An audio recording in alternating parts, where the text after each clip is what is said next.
Ndị be anyị ekelekwanụ m unu. Anyị sị ka nke onye chiri ya zelu. Anyị sị ka ọ mara na ala Igbo na mma. Anyị adị ka Chineche ada agwụ agwụ.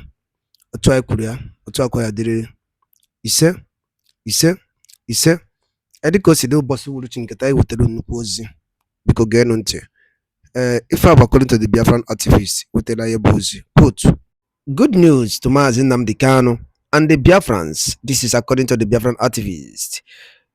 After the court sittings on 21st of March 2025, the British Prime Minister deliberated again on issue concerning Mazi Nnamdi Kanu and his adoption from Kenya to Nigeria. All right, this is according to the Biafran activist with Bozi. Is a very interested when I mean the good news. All right, over to you. In 2021, Mr. Nnamdi Kanu, a British citizen, was abducted by Nigerian security forces in Nairobi, Kenya. Since his detention, he has been subjected to torture and many other unpleasantries. A United Nations Rights Council report released a damning assessment of Nigeria's government's treatment and called for his immediate release. My right honourable friend from Camberwell and Peckham has worked tirelessly on behalf of Mr Kanu and is urging the Foreign Secretary to do more to secure his release. Nigeria is a Commonwealth nation that receives tens of millions in UK aid. It is one of the biggest benefactors of aid. Part of this aid support must be a commitment to human rights and upholding the right to fair trials. Mr Kanu must be given access to a fair and due process. A British citizen travelling on the British passport should not be kidnapped in a third country and dragged to a Nigerian prison. The government... 3 years since Russia launched its vile assault on Ukraine, I would like to address the international situation and the implication for Britain's national security. Mr Speaker, in my first week as Prime Minister, I travelled to the NATO summit in Washington with a simple message: that NATO and our allies could trust this government would fulfil Britain and indeed the Labour Party's historic role to put our collective security first. I spoke of my great pride, Mr Speaker, to lead the party that was a founding member of NATO, the inheritor of the legacy of Clement Attlee and Ernest Bevin, who not only stood behind Winston Churchill in wartime, but won the peace by establishing the great post-war order here and abroad. Mr Speaker, it's a proud legacy, but in a world like ours, it's also a heavy one, because the historical load we must carry to fulfil our duty is not as light as it once was. We must bend our backs across this House, because these times demand a united Britain, and we must deploy all of our resources to achieve security. Mr Speaker, as a young man, I vividly remember the Berlin Wall coming down. It felt as if we were casting off the shackles of history, a continent united by freedom and democracy. If you had told me then that in my lifetime we would see Russian tanks rolling into European cities again, I would not have believed you. Yet here we are, in a world where everything has changed. Because 3 years ago, that is exactly what happened. Britain can be proud of our response. British families opened their doors to fleeing Ukrainians. The yellow and light blue fluttering on town halls and churches the length and breadth of this country. And the party opposite, in government, was robust in our response. I supported that in opposition. I applaud them for it now. And we have built on that, bringing our support for Ukraine to a record level this year. Mr Speaker, we should not pretend that any of this has been easy. Working people have already felt the cost of Russian actions through rising prices and bills. Nonetheless, one of the great lessons of our history is that instability in Europe will always wash up on our shores, and that tyrants like Putin only respond to strength. Russia is a menace in our waters, in our airspace, and on our streets. They've launched cyber attacks on our NHS. Only 7 years ago, a chemical weapons attack on the streets of Salisbury. We must stand by Ukraine, because if we do not achieve a lasting peace, then the economic instability, the threats to our security, they will only grow. And so, as the nature of that conflict changes, as it has in recent weeks, it brings our response into sharper focus. A new era that we must meet, as we have so often in the past, together and with strength. Mr. Speaker, the fundamentals of British strategy are unchanged. I know that the current moment is volatile, but there is still no good reason why they cannot endure. So let me spell out to the House exactly how we will renew them for these times. First, NATO is the bedrock of our security and will remain so. Yeah. It has brought peace for 75 years. It is as important today as the day on which it was founded. Putin thought he would weaken NATO. He's achieved the exact opposite. And it remains the organisation that receives the vast bulk of our defence effort in every domain, and that must continue. Second, we must reject any false choice between our allies, between one side of the Atlantic or the other.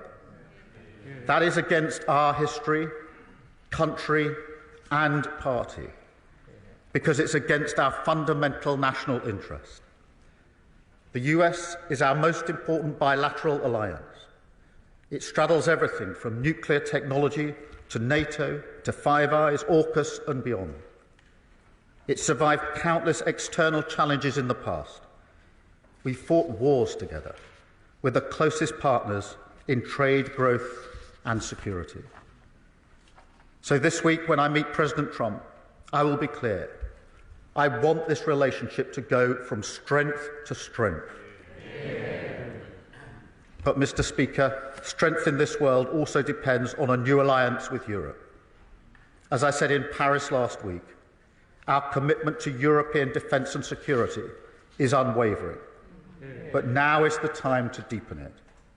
So we will find new ways to work together on our collective interests and threats, protecting our borders, bringing our companies together, seeking out new opportunities for growth. Third, Mr. Speaker, we seek peace, not conflict. And we believe in the power of diplomacy to deliver that end. That, of course, is most pressing in Ukraine. Nobody in this House or this country wants the bloodshed to continue.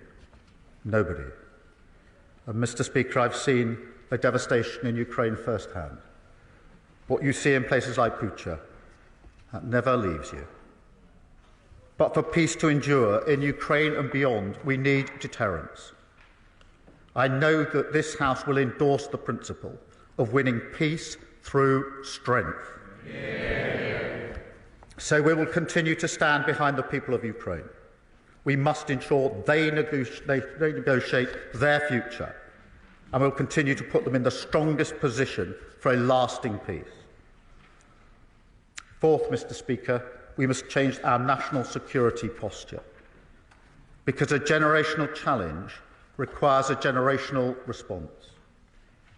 That will demand some extremely difficult and painful choices. And through those choices, as hard as they are, we must also seek unity, a whole society effort that will reach into the lives, the industries and the homes of the British people. I started this statement by recalling the era of Attlee and Bevin. And of course, this year we will mark many anniversaries of that greatest generation. We must find courage in our history, courage in who we are as a nation, because courage is what our own era now demands of us. So starting today, I can announce this government will begin the biggest sustained increase in defence spending since the end of the Cold War. Yeah. We will deliver our commitment to spend 2.5% of GDP on defence, but we will bring it forward so that we reach that level in 2027. And we will maintain that for the rest of this Parliament. And let me spell that out, Mr. Speaker. That means spending £13.4 billion more on defence every year from 2027. But, Mr. Speaker, we also face enemies that are sophisticated in cyber attacks, sabotage, even assassination. And so our intelligence and security services are an increasingly vital part of protecting both us and our allies. So on top of the funding of 2.5% that I've just announced, going forward we will recognise the incredible contribution of our intelligence and security services to the defence of the nation, which means taken together we will be spending 2.6% on our defence from 2027. But, Mr. Speaker, we must go further still. I've long argued that in the face of ongoing generational challenges, all European allies must step up and do more for our own defence. So, subject to economic and fiscal conditions and aligned with our strategic and operational needs, we will also set a clear ambition for defence spending to rise to 3% of GDP in the next Parliament. Mr. Speaker, I want to be very clear. The nature of warfare has changed significantly. That is clear from the battlefield in Ukraine. And so we must modernise and reform our capabilities as we invest. I equally want to be very clear that, like any other investment we make, we must seek value for money. And that's why we're putting in place a new defence reform and efficiency plan, jointly led by my right honourable friends, the Chancellor and the Defence Secretary. This investment means that the UK will strengthen its position as a leader in NATO and in the collective defence of our continent. And we should welcome that role. It is good for our national security. It is also good for the defining mission of this government to restore growth to our economy. And we should be optimistic of what it can deliver in those terms. But, Mr. Speaker, in the short term, it can only be funded through hard choices. And in this case, that means we will cut our spending on development assistance, moving from 0.5% of GNI today to 0.3% in 2027, fully funding our increased investment in defence. I want to be clear to the House. That is not an announcement I am happy to make. I'm proud of our pioneering record on overseas development, and we will continue to play a key humanitarian role in Sudan, in Ukraine and in Gaza, tackling climate change, supporting multinational efforts on global health and challenges like vaccination. In recent years, the development budget was redirected towards asylum backlogs, paying for hotels. So as we're clearing that backlog at a record pace, there are efficiencies that will reduce the need to cut spending on our overseas programmes. But nonetheless, it remains a cut, and I will not pretend otherwise. We will do everything we can to return to a world where that is not the case and rebuild a capability on development. But at times like this, the defence and security of the British people must always come first. That is the #1 priority of this government. But, Mr. Speaker, it's not just about spending. Our whole approach to national security must now change. We will have to ask British industry, British universities, British businesses and the British people to play a bigger part. use this to renew the social contract of our nation, the rights and responsibilities that we owe one another. The first test of our defence policy is, of course, whether it keeps our country safe. But the second should be whether it improves the conditions of the British people. Does it help provide the economic security that working people need? Because ultimately, as Attlee and Bevan knew, that is fundamental to national security as well. We will use this investment as an opportunity. We will translate defence spending into British growth, British jobs, British skills, British innovation. We will use the full powers of the Procurement Act to rebuild our industrial base. And, Mr. Speaker, as the Strategic Defence Review is well underway, and across government we're conducting a number of other reviews relevant to national security, it's obvious that these reviews must pull together. So before the NATO summit in June, we will publish a single national security strategy, and we will bring it to this House because, Mr. Speaker, as I said earlier, that is how we must meet the threats of our age, together and with strength. A new approach to defence, a revival of our industrial base, a deepening of our alliances, the instruments of our national power brought together, creating opportunity, assuring our allies, delivering security for our country. Mr. Speaker, at moments like these in our past, Britain has stood up to be counted. It has come together and it has demonstrated strength. That is what the security of our country needs now, and it is what this government will deliver. And I commend this statement to the House.